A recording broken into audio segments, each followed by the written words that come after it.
Welcome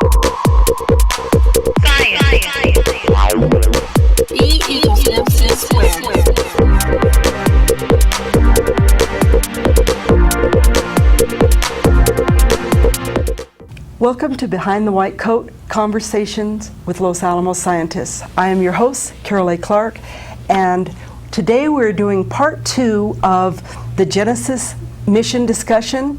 And we have again with us Dr. Roger Wiens from LANL. He is a technical staff member in the Space and Atmospheric Science Division. And he brought along a colleague, Juan Baldonado, and Juan is, he participated in this project and continues to do so. He's been at LANL for 35 years.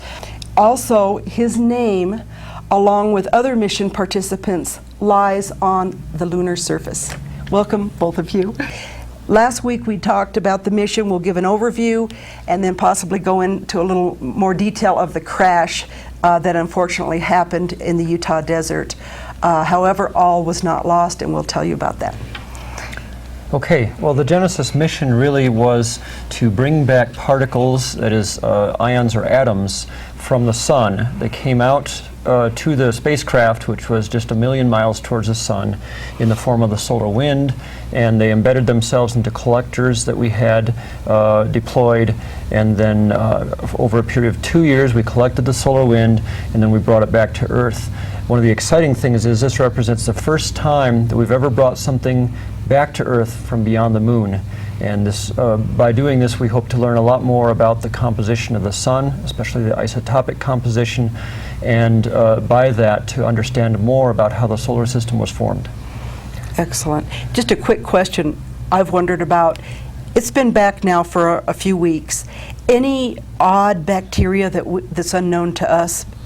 No, there was no chance that that kind of thing would happen. We were only collecting atoms from the sun. We have spacecraft in orbit and other places. There's nothing different about Genesis than any of that. No odd contamination of any kind. Great. No. Juan? Just a little Utah salt that wasn't planned. Yeah. Okay, so there's the overview of the mission. 2 years in space, came back. Only mission to come back from beyond the moon, and just after 2 years of perfection, all the things that it was supposed to do, it did, down to the last minute, and a glitch. However, you had a plan B in case. I mean, well, that's exactly right. One always prepares for various different scenarios, and so we did have some plans in place in case the thing crashed, in case something else happened, in case it missed the range, various things. And unfortunately, that's one of the things that happened. It was just a picture-perfect day. Everything had happened perfect, like you said, and then in the last 3 minutes, the parachutes didn't come out. Mm-hmm. Now, Juan, you were mentioning to me before the program that you two were watching this, and then all of a sudden you began to say, something should have happened by now at about a couple 100,000 feet, or. Well, Roger was up in Utah, and I was in one of the conference rooms at work. A bunch of us had here convened. At the laboratory lab. Yes, yeah, here at the lab, and we were watching on the NASA TV channels, and there were visual coverage on the spacecraft very early on, and you could see it. And we knew that it was going to be tumbling. We knew that it would be unstable, you know, once it went subsonic, and we're watching, and about the same time we heard the voice from the range say, "We are negative on the drogue," I think were his words. We were in this conference room, and we were saying at that time, we should be seeing the drogue by now, we should be seeing the drogue. And of course it never came out, and in a matter of seconds later it was, you know, had impacted the ground. Now the drogue is what? It was the chute that was going to deploy some 173 seconds after the signal was sent to the timer. It would set a timer. The drogue chute would deploy and stabilize the spacecraft, stop it from doing its tumbling, and put it into a more vertical descent. And then after a number of seconds, that chute would be released from the spacecraft, and then the parafoil would have deployed, which would flown the spacecraft into a circular motion for the helicopters to grab. So the drogue chute was to stabilize the spacecraft in its descent and help slow it down. Yeah. its failure to open caused the crash. Now, what about the helicopters? They were sitting off to the side. They didn't have the instructions to go in right to below the descent area until they saw the parachutes, and of course for good reason. So they simply stood aside. They couldn't actually see it. It was the long-range cameras from the ground that were tracking it, and they followed it all the way to the ground. And then once it hit the ground, then the helicopters came in and could get a visual on what had happened. Now, I noticed that maybe we could show what it looked like when it hit. Yeah, this is a picture of the craft right after it hit the ground, as soon as people got to it. And it, fortunately, it had rained out on the Utah range about 4 days earlier, and so it was just a little bit of soft dirt, not too muddy, but not too hard packed at that point either. So it got a little bit of a softer cushion than it might have otherwise, and thank God it didn't hit on a mountainside or something. And then you were also saying that it was quite fortunate if it had to crash, that it crashed on its side rather than on the face, or what did you say? I'm not sure about that. I think either way it's bad off, but it may have been worse, may have been better. I just don't know. Okay. It's sort of a hard call, and in some of the subsequent photos, the network of spokes and arrays that held our targets in place on the canister may have provided a little bit of cushion as this impacted and as everything began to compress in this portion of a second that it all decelerated so quickly. But it's anybody's guess. Some of the engineers have looked at this, and they're still working with their pencils to try and understand the failures and successes of this. It's a complicated issue. Mm-hmm. And I know that just a little after impact, you were swarmed by the press.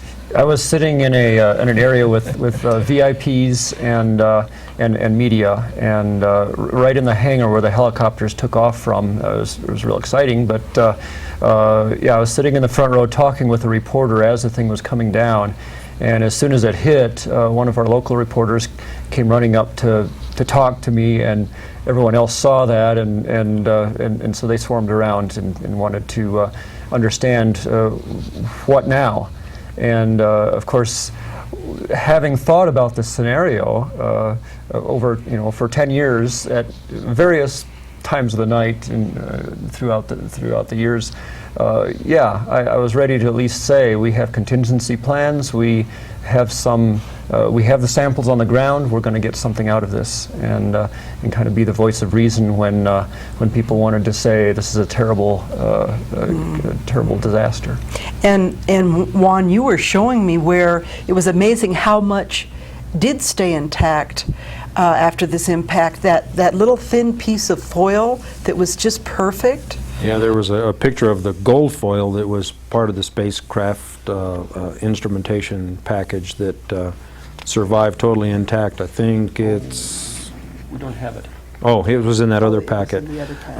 We were in our conference room watching this, and after this all happened, well, people sort of filtered away and went on back to work. People were pretty quiet, obviously, because it's a big disappointment when something like this happens.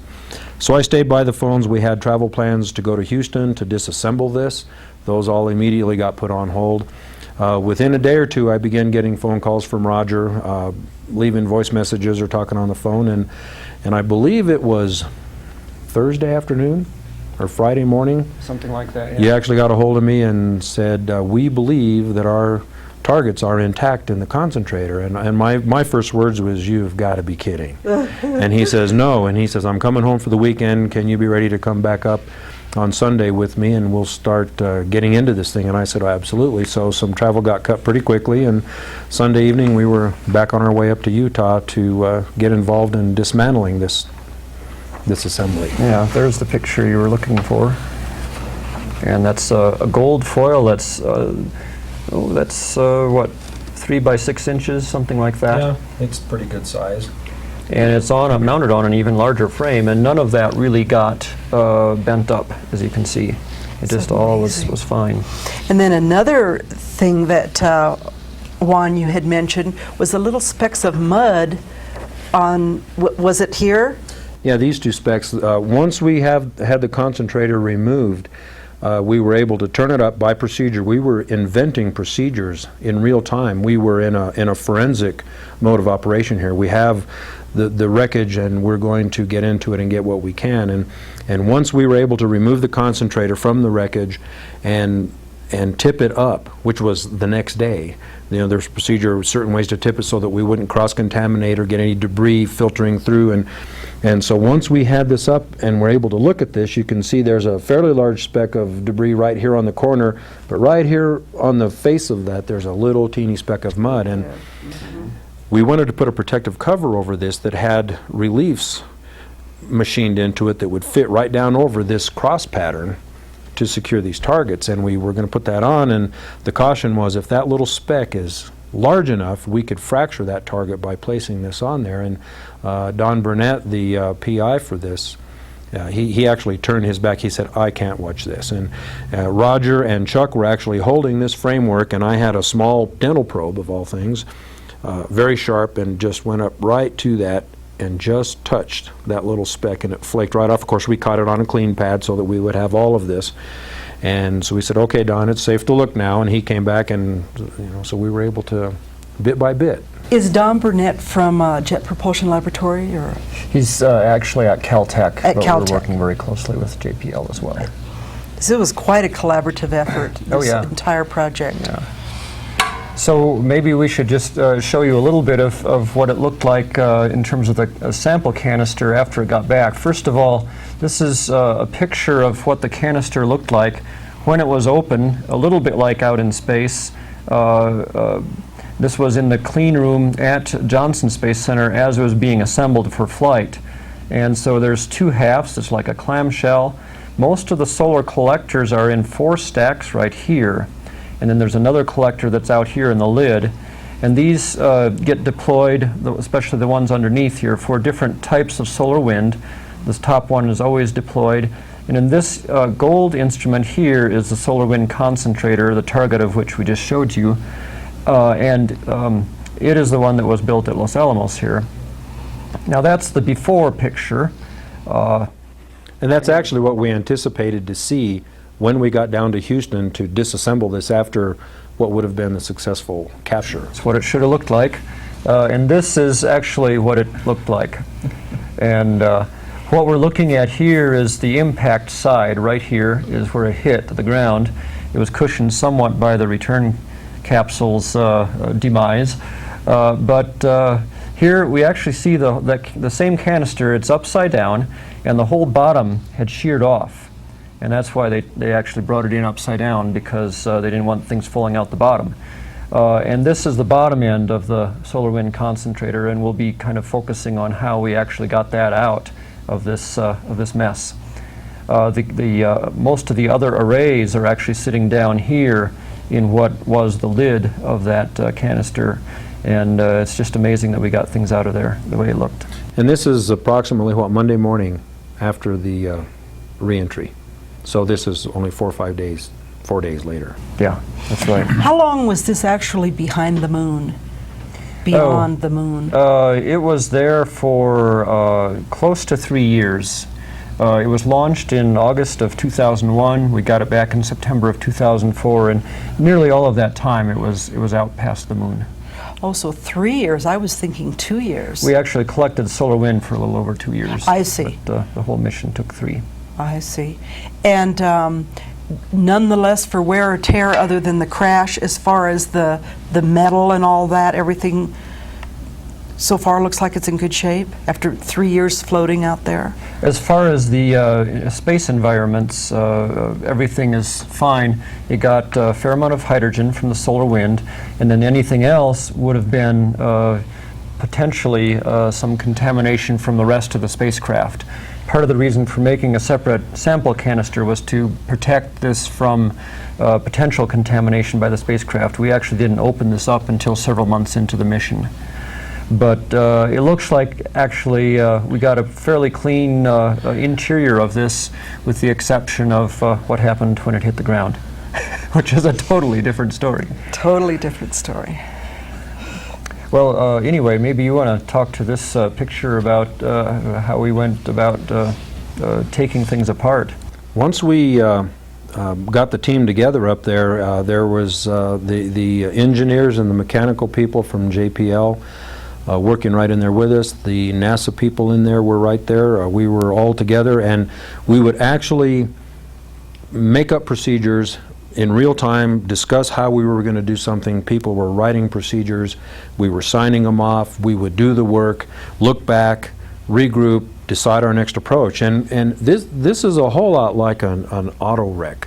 The metal is cold formed together, it's crunched, it's mauled together, and you have to take this apart very carefully because there's a lot of these structures in there that are under preload or tension, compression, and you can't just cut this stuff up. You want to not cause a lot of vibration to disturb the samples any more than necessary, and you can't have some of this structure collapsing in or flexing outward and perhaps hurting people. And so we took careful looks, working with their engineers. Everybody was tossing in their 2 cents, and then the team would come to a consensus. Okay, hey, that's a good idea, or that's not a good idea. Okay, here's what we'll do. And then we would get after it. This particular picture does show a set of hands with a large pair of snips.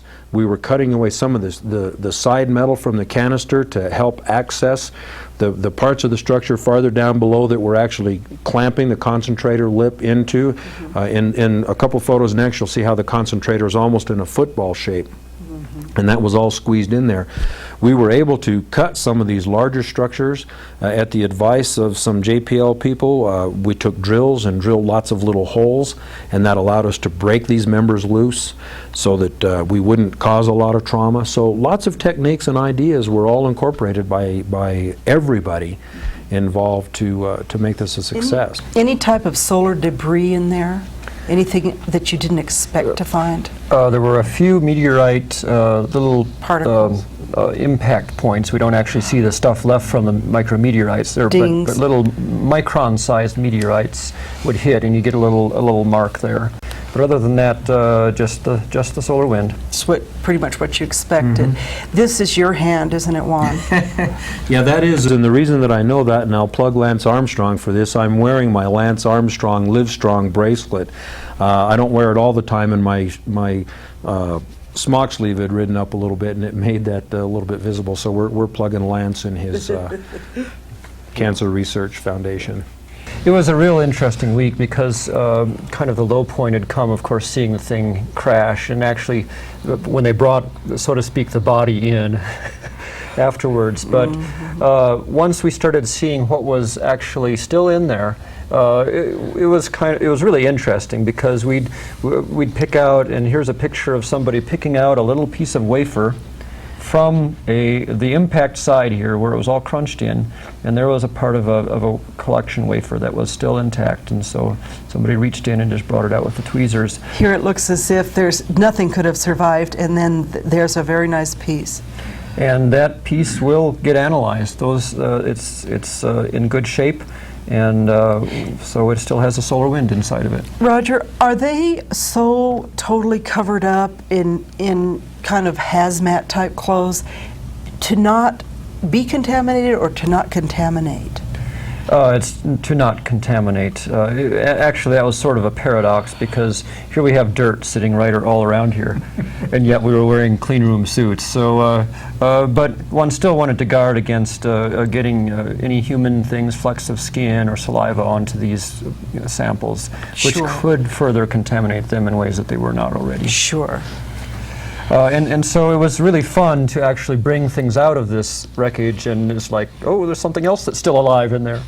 And of course, the most exciting for us was getting the solar wind concentrator out. And I don't know, did you want to describe getting this out? Is that you again, Juan? Yeah, we had about a 6-person effort going on at this point, and there was some question, how will we know when this concentrator is really free from the wreckage, because it's just so clamped in there. And up on the back of this here, there was a zone on this webbing where there were 2 fairly large power supplies that were sheared off during the crash. And the canister itself like this is probably 3 pounds, 3.5 pounds. It's not very heavy. And I told the other guys, I said, when this is free, I'll know it because it's very light. And right now, you know, you can't move it. And so the plan was had a couple people spreading some bars. We had a couple of cushioned big pry bars pushing, and in a couple of creaks and moans, all I said was, guys, I've got it. And I could tell that it was free.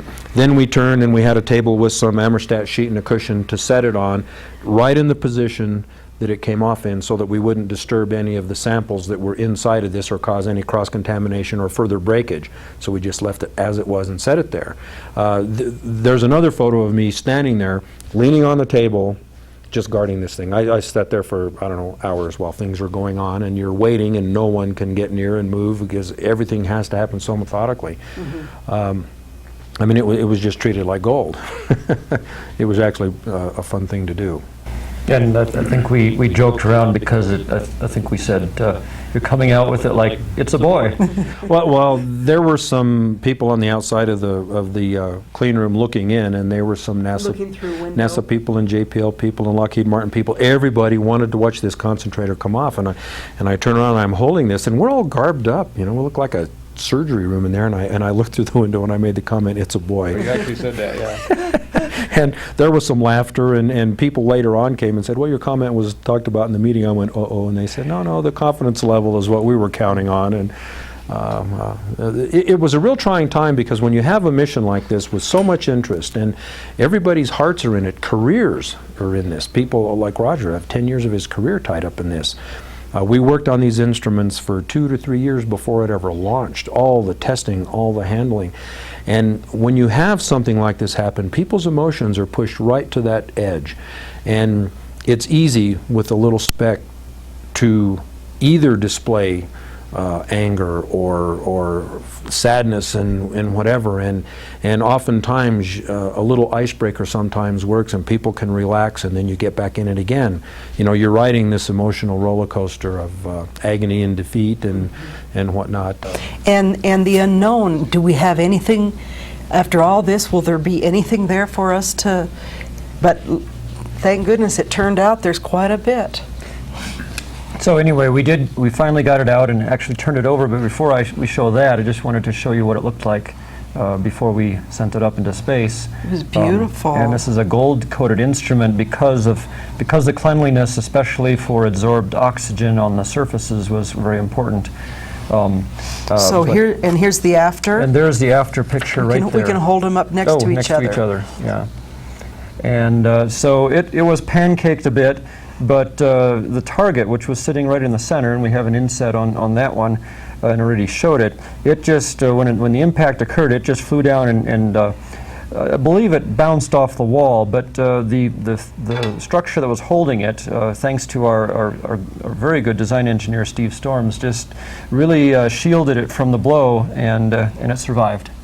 Now, this is you, Juan, Roger, and Chuck Falinger from JPL. Chuck Falinger, JPL. And was this in Houston? No, that's in the clean room up in Dugway. The spacecraft capsule was in the high bay, and the sample return canister was inside the clean room area, and so we're all suited up and working on this. And this is a neat photo because it really shows a collaborative effort with the Los Alamos and JPL people, and when we were working on their primary stuff, I could be a second set of hands for Chuck, vice versa. When we were turning this over, getting into the targets, he said, tell me what you need me to do, and hold this, or can you cut this, or help me hold that. And when we're working on his stuff, he said, now Juan, can you hold this for me? Okay. You know, you just do this stuff. And I think that's where lots of years of experience with this kind of hardware comes in handy, because we know how to handle this stuff, and you work on it with a very delicate touch, and everybody in this room knows that everybody in that room is capable of all this kind of stuff. So we had the A-team right there. It was really certainly a high point in my career to be a part of this mission. After the crash, it became even more important, because now you're working in a total forensic environment here. You've taken a turn in the road that you had plans for if you needed to, but you're really being taxed on your cleverness, your stability, your focus, your attention, I mean by everybody. and it worked. We were successful. Now, when you say this occurred in a clean room in Dugway, is that in Utah? Yeah. How long before where is it now? How long did it stay there, and where did it go to? It's now in Houston at Johnson Space Center, but everyone stayed out in Dugway, Utah, at the landing area for several weeks in order to really get a handle on all of these different samples. We couldn't transport it as it was. It was like an injured patient, and so we had to stabilize it there, get the samples out, and then bring it on later. And in fact, we had some of the samples came out looking like this, and this is a petri dish just full of shards. The great thing, and this is how some of the at the other extreme. Here's some of the brittle wafers that actually survived. But the exciting thing, the good thing anyway, was that we did have contingency plans. One of the things we did was we had these 5 different arrays, and they collected different types of solar wind. Each array had a different thickness to every single one of its collectors. And so when you dip into this dish at the worst extreme of the pieces we got back, all we have to do is we have to measure the thickness of these pieces, and we know what kind of sample it is containing, and we can still use it for an analysis. Amazing. And so we're very glad we did have those contingency plans. You just ended up with a lot more samples than they were hoping for. The word is that there's probably about 10,000 pieces now, and we started out with 300. So, I see. But they're hopefully usable. yes, most of them will be usable. Is this the shot where they were looking through the window? Or is Well, this a different time? This is a different time. We actually have the target array out of the concentrator. You can see part of the bent up structure right here.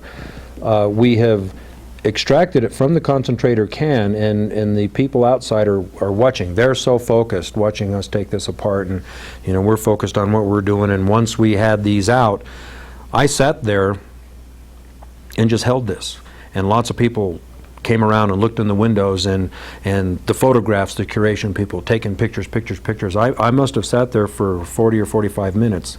I was on a small stool just leaning on the table holding this, didn't move. And in fact, a couple of the guys later on asked me, they said, "What was that like?" And I said, "Well, it's kind of like you've just taken this heart out of a donor and you're going to give it to somebody else, but you have it for a while here while people are doing." I mean, there are so many analogies in this kind of work to other fields of work that we do that are just almost unbelievable at times.